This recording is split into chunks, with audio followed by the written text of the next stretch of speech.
Welcome to the wizarding video in the ranking of the subclasses, the last class I've got to cover, and to be honest I did these in alphabetical order so wizard would come last because it's got so many subclasses to get through. Anyway, so what am I going to be comparing? I'm going to be looking at the differences between the subclasses, and they get different subclass features at level 2, 6 and 10, and I will also be thinking about multiclassing. As you go through, do keep in mind this is just my own casual opinion, yours might be different, and if it is, let me know why. Perhaps you like one particular aspect of a subclass and I haven't taken it into account, haven't looked at it, maybe there's something I've missed out. Do let me know. And do bear in mind I am just comparing the subclasses to each other, not with another class such as sorcerer, let's say. And I will say a lot of these subclasses are all very good. The scores end up being so very similar to each other. Only a couple of them end up being quite low, and one of them for me was very high compared to the others. When you choose your wizard subclass, I think a lot of it is about flavor or the enjoyment you personally get out of that subclass. Anyway, someone has to come last. For me, it is Illusion, whose level 2 feature I gave a 6 out of 10. The level 6 feature, a 4 out of 10, the level 10 feature, a 5 out of 10, and a multiclassing potential, just a 1 out of 10. One thing I will say about the level 2 feature, there's one thing they've all got in common, which is that they can scribe the scrolls from their subclass, from their school of magic for essentially half the price, 25 gold pieces per spell level instead of 50. I tried to tally up how many scrolls of each spell level there are for each of these subclasses. Bear in mind, not every single spell has a scroll of it in the game. As far as I'm aware, there is no Long Strider scroll, for example. And so down here is the savings you would make over the course of the game.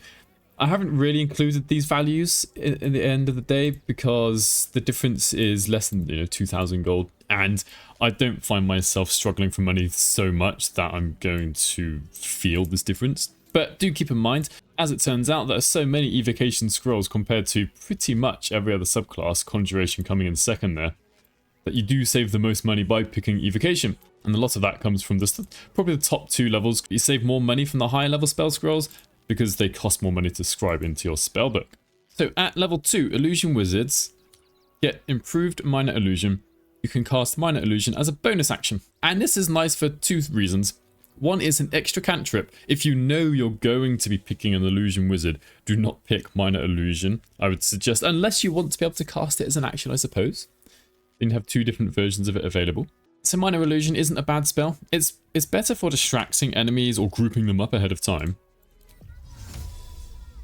So if I cast Minor Illusion here, they all group up, and before they run away you can go to turn-based mode, and then if you want to, maybe a circle of death to get all of these enemies together in one go. Now the thing is, whether you use a bonus action or action, you get the same effect from Minor Illusion. The kind of, I suppose, nice thing in combat is it gives you something to do with your bonus action, and it's a cantrip, so it's not like it's going to be using up any spell slots. So if I cast Minor Illusion, it turns the enemies around. That may or may not be useful to you. If they fail their investigation check, one of them passed, they might actually walk towards it first, which can be useful in distracting them. So I mean, it's nice to have this ability, but it's not really the strongest thing in the world, and when I compare it to some of the other level 2 abilities that other subclasses get, it's just not as good, I don't think. At level 6 we can cast See Invisibility without using a spell slot, and that's it. It says once per short rest, but you can only cast this on yourself. I can't actually cast it on anybody else, so the fact it replenishes on a short rest means absolutely nothing. And the thing is that you can get this ability from a certain other character, I don't want to say because it spoils it for anyone, I suppose, but there are scrolls of this. It's just a level 2 spell at the end of the day, and since we can get this permanently on one character in the game anyway, I don't value this very highly. It's nice to have, I suppose, it's situational, but again, compared to some of the other level 6 features, it's just not that good. And then at level 10 we get this reaction, Illusory Self. So if an enemy is going to hit you, I can use this as a reaction, unfortunately once per short rest, which is kind of the downside to this. Well, the rolled critical hit, so it's a good time to use it. So it causes them to miss, and kind of that's it. It's nice, but it's once per short rest, and there might be multiple times in one battle where you do get hit. So I mean, it's a nice to have, but I'm not overly impressed with it. I'd much rather have some of the other level 10 abilities. And then for multiclassing, I just don't see what an illusion wizard can do for you that other subclasses can't. I mean, what? Do we want minor illusion as a bonus action? That's, for me, that's really not strong enough to take 2 levels on wizard. And bear in mind, a lot of the top builds, I would say, if they're multiclass wizard, are only taking 1 level. I'm not taking that into account here because that doesn't take into account the subclass. And I don't really know what multiclass will like really benefit from having minor illusion as a bonus action or getting see invisibility at level 6. There are so many better subclasses to choose for multiclassing. So yeah, at the end of the day, for me, illusion comes last, which is a bit sad because it can be one of the most fun ones to use maybe in tabletop. And the fact is that in a computer game, video game, we are restricted in what we can come up with. I might want to come up with an illusion of whatever in my head, but I'm restricted by what the game can let me do. And I think that's let this subclass down. That's always going to be one of the restrictions of a video game. There we have it. Illusion in 8th place. In 7th place, I've got the Conjuration Wizard, whose level 2 feature I gave a 3 out of 10. The level 6 feature, a 7 out of 10. The level 10 feature, an 8 out of 10. And multiclassing potential, just a measly 2 out of 10. At level 2, we gain this ability, Minor Conjuration, Create Water. Basically, we get the Create Water spell, which we can cast once per short rest. So, casting Create Water does make people wet, which then makes them vulnerable to lightning and cold damage, resistant to fire damage and preventing burning, which is nice. Well, this can be replicated just by throwing a bottle of water as well. Now, one difference is that when you throw a bottle of water, the area is much smaller, but yeah, I'm not that impressed by this. There's a staff that lets us do this once per short rest in the Druid's Grove. I could just take that instead of a whole subclass. Then at level 6, we get this really kind of cool ability, Benign Transposition, and I think this is pretty unique in the game. So teleport to a nearby or unoccupied space, fine, we get that. Or swap places with an ally. That's the unique part. It does need to be an ally. See, Volo here is just neutral. I can't use it with him. I could use it with Shadowheart or with Gale. And this could be useful both inside and outside of combat. Unfortunately, it takes an action. One thing that's kind of cool is that this isn't just once per short rest. It's kind of once per long rest, but if we cast a conjuration spell of level 1 or higher, we get this back. So what I'm going to do is conjure some grease to show the level 10 ability.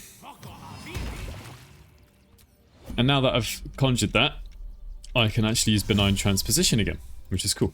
So at level 10 we get Focus Conjuration. Damage taken while you are concentrating on a conjuration spell will not break your concentration. So I'm also going to concentrate, let's just say on Fog Cloud. It's a conjuration spell, okay? Keep it out the way. Put it here. So if I lob some of these at Tavernaut there, it doesn't even make Constitution saving throws. So that's cool. But that doesn't make you immune to breaking concentration altogether. Oh, I'm immune to prone. So actually, it does at the moment. I'm going to make myself not immune to prone. Just to show you that if you do fall prone, you will still lose concentration. So this doesn't make you completely immune. You can do it with items. Oh, there we are. Fallen prone and it's gone. And bear in mind, this only works for conjuration spells.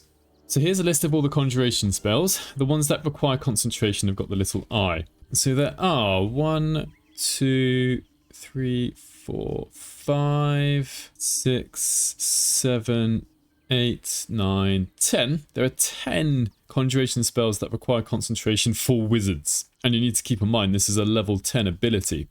So when I think about multiclassing, these other spells, which mostly don't have scrolls, for example, there's no scroll of Spirit Guardians, I don't think anyway, this isn't going to be that useful for all of these spells here, because this is a list of the spells for all the classes, not just the Conjuration subclass, you see. But yeah, I mean, it's kind of nice. It's good, but there's only a limited number of spells that it will work for. So yeah, I kind of like this. Again, it's kind of unique, which is something nice to have. There's no other way to do this, I don't think.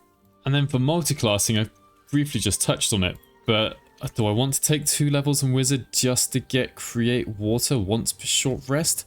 No, is the answer to that. Maybe 6 levels on Wizard to get this Benign Transposition. I will admit I've not played about with this ability too much. So maybe some of you out there have got some brilliant ideas of how we can use this in combat or out of combat. And this is kind of nice out of combat because you could get this guy to Misty Step somewhere.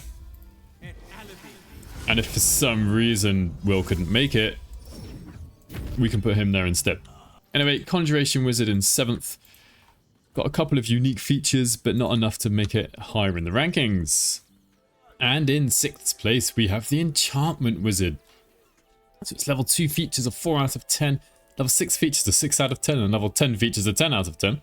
And the multiclassing potential just at a 3. So this is the first subclass that gets a very strong feature, a 10 out of 10. But to get it, we do need to get to level 10 first. At level 2, we get this Hypnotic Gaze, which we can only cast once per long rest. Charm and Incapacitate a creature, so we can maintain the Hypnotic Gaze, which costs an action. Let's see if I can get it to work. Caught casting a forbidden spell. So this guard now can't take actions, bonus actions, or reactions. And I have advantage on ability checks and dialogue. Removed upon taking damage. That's really the big downside to this. Is I can't now cast an AoE that includes this fist. It's kind of good that we can take an enemy out of combat. Do bear in mind this is once per long rest. I can maintain this 100% of the time. It's already going for 2 turns. There's no point casting it this turn. So I could actually go and do something else this turn. Right? And then this guard is kept out of combat. So yeah, it's kind of nice, but there is a wisdom saving throw to resist it. It's once per long rest. So you've really got to pick and choose when you're going to use it. The level 6 ability is a reaction to being attacked. Let's see if this works. So we can use Instinctive Charm. Charm an enemy attacking you. They will attack a new target if possible. It might not actually be possible here because she's using an opportunity attack.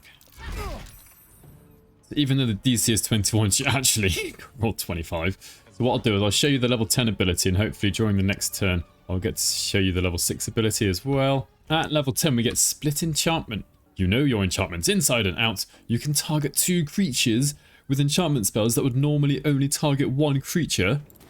I think this is absolutely amazing because it doesn't matter what level the spell is, you can target 2 creatures. So I can use a low level spell slot, say Tasha's Hideous Laughter, and knock 2 of them prone and they'll probably stay there.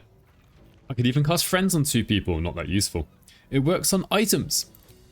Dominate Person here, I can now actually do this on 2 people, even though it's a level 5 spell. One thing it doesn't work with is upcasting spells.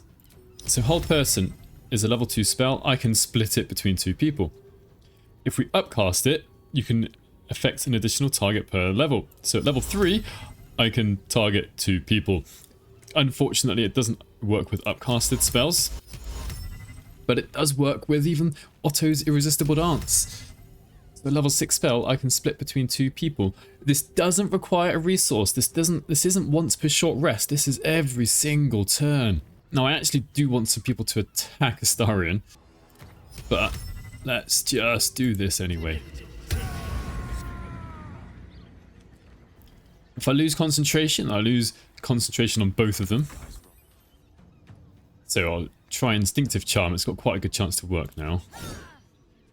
So it charmed them, and this didn't require a resource, but unfortunately, because Gale's here. And so it's the next turn, and I can split the enchantment again on something different. I mean, Crown of Madness is working out kind of okay for me here, so I probably wouldn't actually cast another concentration spell. So yeah, I really like the level 10 ability. This is why I would take an Enchantment Wizard, because being able to cast Otto's Irresistible Dance on 2 people is, well, it's twice as good as casting it as on 1 person. One thing you can do with multiclassing, and I'm about to give a potential spoiler for the Dark Urge, so if you don't want to know anything about the Dark Urge, look away. But there is a certain spell, a level 9 spell we can get, which is an enchantment spell. Power Word Kill. So that also gets split. I have shown this in another video a long time ago. But you can, in fact, if you multiclass with Sorcerer, twin, and also have split enchantment on the same spell. So I can use Power Word Kill on 3 different targets.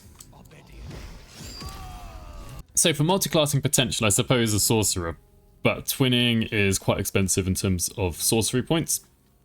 It's 1 sorcery point per spell slot level that we're trying to twin. I suppose you can effectively create infinite sorcery points by using potions of angelic reprieve and all that nonsense. So you can do that, it can work. But the actual level 2 ability of enchantment wizards isn't that great. The level 6 ability is okay. You know, you charm them so they might attack someone else, but it's probably going to be an ally, so you've got to be careful with that. But level 10 is where it's at, and this is why I love the enchantment wizard. In 5th place, I've got the Necromancer, the Necromancy School of Magic. Now, before some of you might be going berserk and are really sad that Necromancers are only in 5th place, the Necromancer and the next 3 subclasses only differ by 1 point each time. There's not a huge difference between some of these subclasses. It's just what type of wizard do you want to play. So for the level 2 feature, 4 out of 10. The level 6 feature, a 10 out of 10. Level 10 feature, just a 5. And then multi-class potential up at an 8. So at level 2, we get this Grim Harvest feature. Once per turn, if you kill a creature with a spell, you regain hit points equal to twice the spell slot level used, or thrice if it's a necromancy spell. Undead and constructs are unaffected. Not that impressed by this. It's once per turn. It's not a huge amount of hit points. I mean, the maximum we're going to get is level 6 times 3 is 18 hit points recovered. And it has to be a spell as well. It can't be any other way of killing an enemy. So, I mean, it's okay.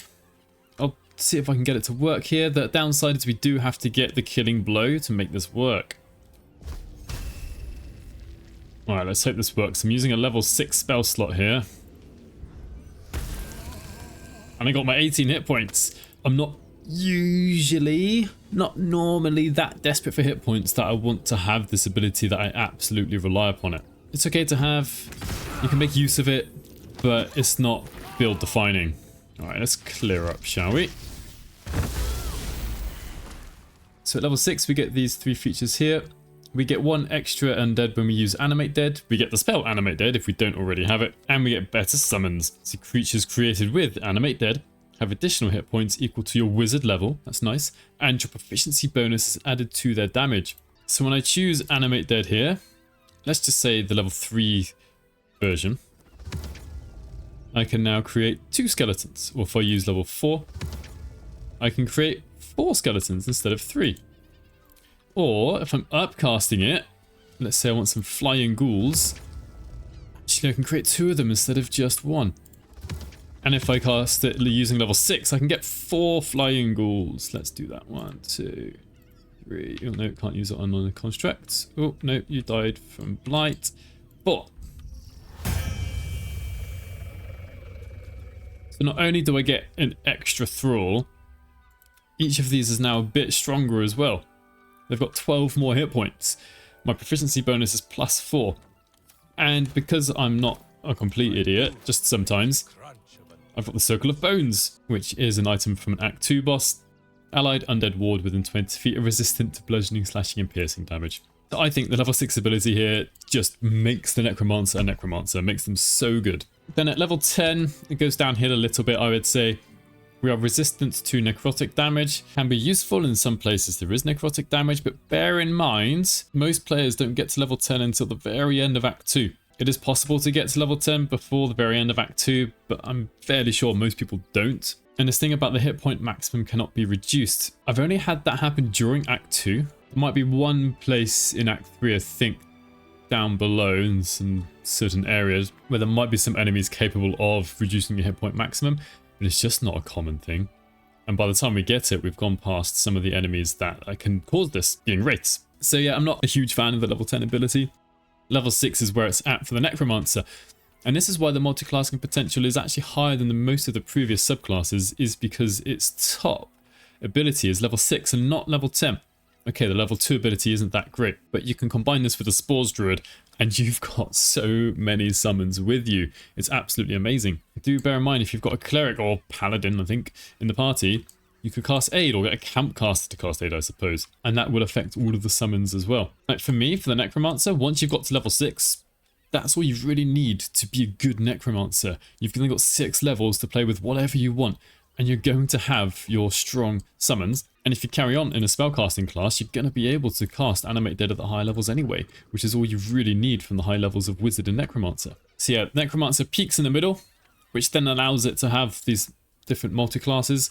And you could even maybe even go for Fighter Level 6, I've not tried it, but you'll get 2 feats from being a fighter at level 6. 1 feat from being a wizard, so you don't miss out on any feats. You summon your undead, you got your little army. Maybe you could even be an Eldritch Knight and squeak out an extra spell slot level or 2. And I think you could do okay. You yourself are whacking away twice a turn. So at the end of the day, I wouldn't say the Necromancer is a weak subclass. It is a decent pick. Okay, in 4th place and in the top 4 now, the top half, I've got the Transmutation Wizard. It's a bit of a strange one. I'll get to why later, actually. So for its level 2 features, a 6 out of 10. Level 6 feature, a 10 out of 10. The level 10 feature, a 7 out of 10. And multi-class potential, a 5 out of 10. So at level 2, we get this Experimental Alchemy. You can brew 2 alchemical solutions instead of 1 when combining extracts if you succeed on a DC 15 medicine check. What I've done already ahead of time is actually got 1 level in Rogue, so I can become an expert in medicine. Here we are. Got a plus 10. I could give myself guidance maybe from a necklace, or someone else can give me guidance. We could use enhanced ability to get advantage. I'm not going to do that. I'm just going to go ahead with this, let's just say 3 potions of speed. Well, thank you very much. That's actually 6 potions of speed I've just made for myself. Let's get 2 elixirs of bloodlust. And so on. You can keep going with this, right? Diluted oil of sharpness. Oh, failed 2. Okay, maybe I can't go on forever. That's good. It's a very passive feature though. And the level 6 ability, also not a combat thing whatsoever. We get Transmuter's Stone. This can be abused. I'm going to show you how very soon. So with Transmuter's Stone, we can create one of these stones. These 5 on the right give resistance to a different type of damage. We've got an increased movement speed of 10 feet. Dark vision up to 60 feet, or I quite like this one, proficiency in constitution saving throws. So I'm going to give myself proficiency in constitution saving throws. We get the stone, grants the carrier proficiency in constitution saving throws. Great, all is good. So I have to cast a level 1 transmutation spell or higher. Well, do you know what's a level 1 transmutation spell or higher? It's Longstrider, which is a ritual. So it doesn't cost a spell slot. And then maybe instead, okay, maybe I want increased movement speed. So I cast it on myself. The previous stone is gone, lost this condition. And I've received Transmuter Stone condition. Here we are. Increases the carrier's movement speed by 10 feet. Now, I said we can abuse this. I'm certain it's a bug. It's been here since the beginning of the game. What you can do, send this to camp. Get the ability back. And then maybe I want resistance to fire damage. Okay, I've now got resistance to fire damage. Send that to camp. Get the ability back, and maybe this time I want to give Gale an extra 10 feet of movement speed. And so he's got it. What can he do? He can send that to camp. And then I've got all the buffs. Like, obviously this is not supposed to happen. Now, the weird thing about the Transmutation Wizard, I say a weird thing, but is since at least these first 2 abilities are so very passive, you can just use one of your hirelings to do all this for you instead of making your wizard Transmutation Wizard. That might not be your style of play, but I think that's unique in all the subclasses of Wizard, or maybe even all the subclasses. And at least that the first 2 abilities are passive, we don't need to have the wizard in our party to gain the benefits of those features. At level 10, we get Shape Changer, transform into a blue jay, able to fly. We can do this as much as we want. I'm a blue jay now, and I can fly around. Really unfortunately though, this only lasts 5 turns. We can cast it again once the time is up. That's not a problem. So you can use it to get into places that might be difficult to get to otherwise. And then I can do it again. It is a concentration spell though, which is a little bit annoying. You might want to be concentrating on something else. But it's very useful for mobility. It's only got 5 hit points, so it's not likely to save you in combat. I suppose if you really had to or needed to, you could change into a blue jay and then fly away. But if you're within a certain distance of the enemy, they might still be able to hit you, attack you, whatever they want to do to you. So yeah, good getting around. A free little fly, but you can only cast it on yourself. As for multi-classing, it kind of works best as a camp caster, as a hireling maybe. Like I've got 1 level in Rogue just to give me proficiency in medicine, so my level 2 ability works most of the time. And you can keep going with that. You can make sure that you have a high medicine check by taking a few levels in, let's say, Cleric for enhanced ability, or Bard. I think even Druids get it. The level 10 ability isn't the strongest in the world, so a bit like with the Necromancer, maybe it's okay to go just the first 6 levels and then another 6 levels in another class. But who wouldn't want to be a little blue jay? I'm sure that this blue jay would be able to get into small spaces. Fly down there, we could fly up here, except it's a tiny bit too far. Fly through here. Ooh, that was a bit scary. So in one sense, the Transmutation Wizards, although I've put it 4th place, in terms of being an active subclass, it's maybe last. We don't need, as I said before, we don't really need the wizard in the party all the time to get the benefits at level 2 and 6. It's a bit of a strange one. I could easily see this being lower. According to my own casual system, ends up in 4th place. And now in 3rd place, I've got the Divination Wizard. I will say the Divination Wizard's probably my favourite wizard. It was definitely the first subclass I ever made Gale. So it's got a special place in my heart. Anyway, it's level 2 feature, 9 out of 10. Level 6 feature, a 10 out of 10. Level 10 feature, sadly, just a 3 out of 10. And the multi-class potential, a 7. So yet another subclass with a couple of strong early features, and the multi-classing potential's generally higher because of that. So at level 2, we get this thing called Portent. After each long rest, we gain 2 random Portent dice, which have a random number between 1 and 20 on them. During the day, you can use your reaction to change the die of any attack roll or saving throw, which can be for an ally or an enemy. Each Portent die can only be used once, and you lose your unused Portent dice at the end of the day. Now, the thing is, because he's level 12, I'll show you the level 6 ability at the same time, because in your reactions, it shows you what the Portent dice are. So I've currently got 9, 10, and 19. The level 2 ability only gives us 2, but when we get to the high levels, we get access to a 3rd one. And at level 6, we get the ability to actually start replenishing these every short rest, but we have to fulfill some very small mission. I'll show you the level 10 abilities before the combat. We get Third Eye Dark Vision, so we get the ability to see out to a range of 80 feet for Dark Vision. You can only cast this on yourself. And also See Invisibility. Thing is, these are just level 2 spells, Dark Vision and See Invisibility. And actually, they're the only 2 divination scrolls we can get in the whole game, being Dark Vision and See Invisibility. So even if you save money by scribing them into your spellbook, you kind of don't even need them there because of the level 10 ability. But yeah, for level 10, I'm not that impressed by these. Let's actually show you the Portent dice. I'm going to use command because that means there are 3 saving throws in one go. Let's use it on someone who's unlikely to fail. Right, now because these are neutral, actually, it will give me the ability to let them pass. So I don't want to let Fist Selena actually pass. Do not react. Same thing here. Do not react. Not for communal use, it seems. Funny thing here is that command drop, it isn't a hostile spell. I'll go pick up a Warhammer. She might be upset by that though.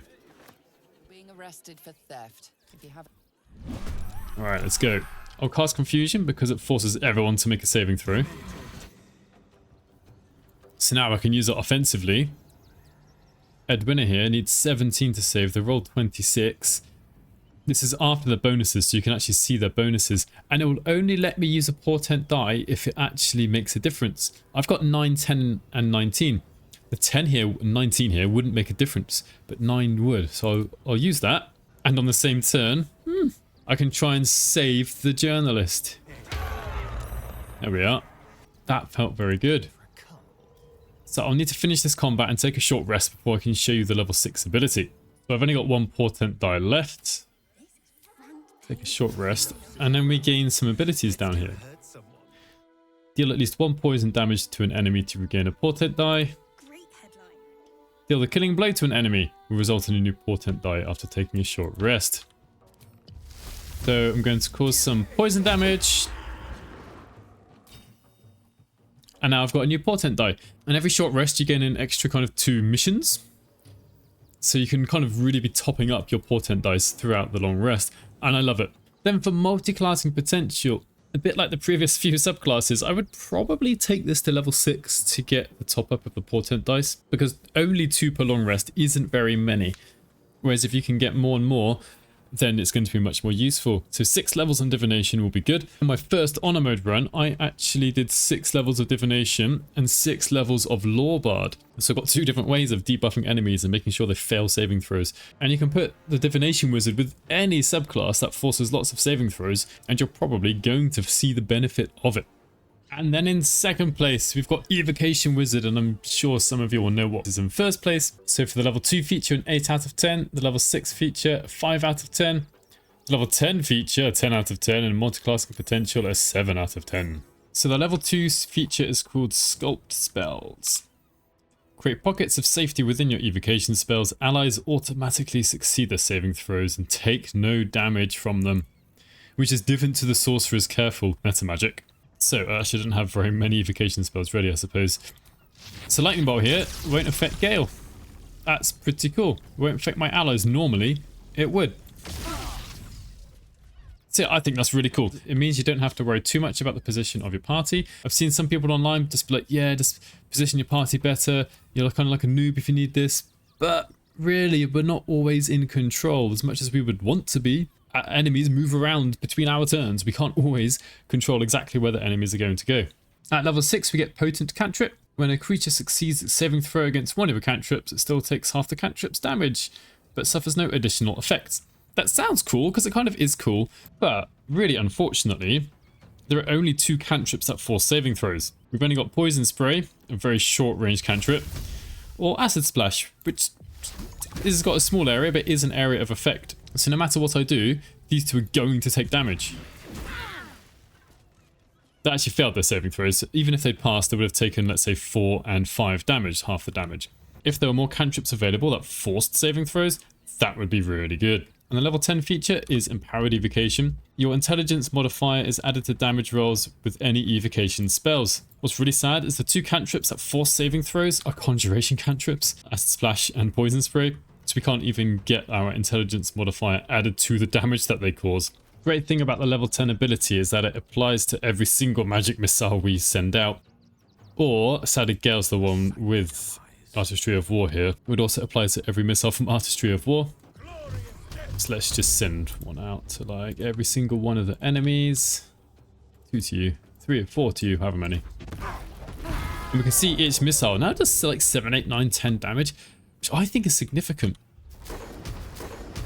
And then because I've got my allies here, do that without hurting them. Now for multi-classing potential, even just 2 levels of Wizard makes all of your evocation spells have the Sculpt Spells ability. I would suggest that spellcasting classes are the best. Generally that's true for all multi-classing for Wizards anyway. It could save you a meta magic option for sorcerers actually. That could be helpful. But do bear in mind that we do need at least 2 levels of Wizard here to get the benefit from it. But overall, Evocation Wizard, I'd say, is also very beginner friendly, because you can just start sending out your damaging evocation spells and you're going to do fairly well. And you don't need to worry about areas of effect. It just lets you run around and just makes it a strong subclass to use. And that leaves just Abjuration Wizards in first place, the last and quite the opposite of the least. Level 2 feature a 9 out of 10, the level 6 a 10 out of 10, the level 10 feature a 9 out of 10, and multiclassing potential another 9. What's really good about the Abjuration subclass, and I'm just going to go to the wiki here, is all 3 features effectively improve and focus on the same thing, which is this Arcane Ward. And it's kind of the only subclass that really focuses on a single thing. And the great part about this is that this single thing is a really strong thing as well. So I'll come into the game just to show you what this is all about. So at level 2 we get Arcane Ward. Each time you cast an Abjuration spell, the intensity of the ward increases by the amount of the spell's level. Each time you take damage, the ward blocks an amount of damage equal to its intensity, and the intensity decreases by 1. After each long rest, the ward's intensity resets and becomes the same as your wizard level. So I'm actually going to take a long rest just to show you that. So when I wake up, Gale's Arcane Ward is now 12 turns remaining. What this means is that the first attack that hits him will have its damage reduced by 12, which is quite a lot for a single attack. And then this goes down from 12 to 11. If and when I cast an Abjuration spell, it goes up by the spell level used, so now it's at 13. If I take a short rest, which is the level 10 ability now, it goes up by his wizard level. Now I've got the maximum charge, which is 2 times your wizard level of 24. I'm sure he'll get his at some point. No. So even though it was a critical hit, it took no damage. Did 11 damage, minus 20. I'm not sure it's 20, not 24, but oh well. It's just not going to take any damage. So he can do that like 22 more times. Obviously, when we get down to the lower numbers, he might start taking some damage. Right, so that's kind of the level 2 and level 10 put together. The level 10 ability is the fact that he gains 12 charges every time he takes a short rest. Actually, do not react. And so at level 6, not only can you protect yourself, you can protect a nearby ally. It uses a reaction, so we can only do it once per turn. But you can be really, really saving not just yourself, your wizard, but the whole party as well. So let's use it. There we are. The star ring was hit for 0 damage. Damage equals minus 15. That's a pretty good amount of damage. And that's kind of it for the level 2, 6, and 10 abilities. It's all focused on this one thing, but this one thing is so strong, it can really, really save your party. And I've put the multiclassing very high, and this is one of the few cases where we want lots and lots of levels in this subclass, and maybe just 1 or 2 in a separate class. And the reason for this is actually Armor of Agathis, which I don't have prepared here.